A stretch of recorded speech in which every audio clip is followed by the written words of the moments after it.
Welcome back. New reporting from the Associated Press reveals that after weeks of talks between Robert Mueller's office and President Trump's team, there is still no agreement on an interview with the president, but a decision could come soon. AP tells it this way, quote, Mueller's office has so far presented the president with more limited questions. Prosecutors trying to establish whether Trump took steps to obstruct justice have conveyed interest in talking with the president about his decision to fire Comey as FBI director last May and about multiple conversations between the two men, including one in which Comey says he was encouraged to end an investigation into National Security Advisor Michael Flynn.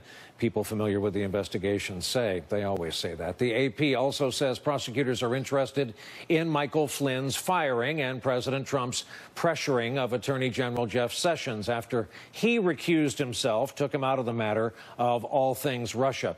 This comes after Democrats on the House Intel Committee released a document of their own outlining unresolved issues they would like to continue to explore, even after the Republicans, who are in charge, shut down the whole effort on Monday.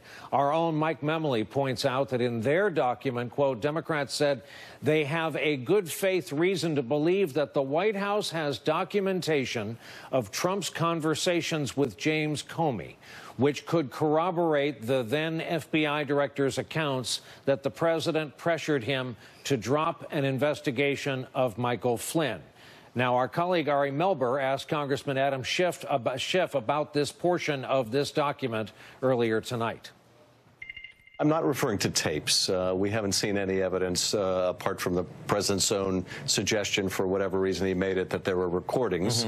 But there are indications that there were at least some memorialization of discussions between the president and Comey that would shed light on the issue of obstruction of justice, enough for both myself and Mr. Conaway on a bipartisan basis to write to the White House and demand those, if not recordings, then memoranda. Here with us tonight to talk about all of it, Matt Apuzzo, New York Times reporter and MSNBC contributor. And back together again, the two former assistant U.S. attorneys, both of them who worked for Preet Bharara in the Southern District of New York, Jennifer Rogers, who is now the executive director for the Columbia Law School Center for the Advancement of Public Integrity, and Mimi Rocah, now a distinguished fellow in criminal justice at the Pace University School of Law. I'd like to begin with you, Mimi, and that is this. People talk to feds, are interviewed by feds every day. Interviews completed, they go on their way. Often that person isn't the subject of the investigation, and very seldom is that person the president of the United States. Lay out the stakes, remind us of the stakes. Well, you hit the nail on the head, Brian, because those two things make this very high stakes for the president, because he is a subject, at least, of this investigation. That's clear, which means he has some risk. If he goes in there and he either lies, certainly, then he could be facing, perjury or false statement charges. But even if he doesn't lie, if he tells the truth, the question is, will Mueller accept what he's telling? Will it fit in with the other evidence that Mueller has? Will it contradict it?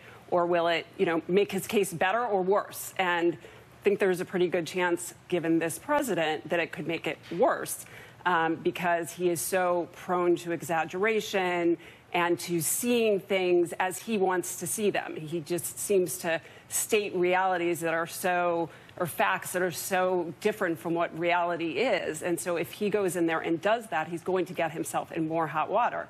But then the other piece of it is he's not just any person who can say, I'm going to pass.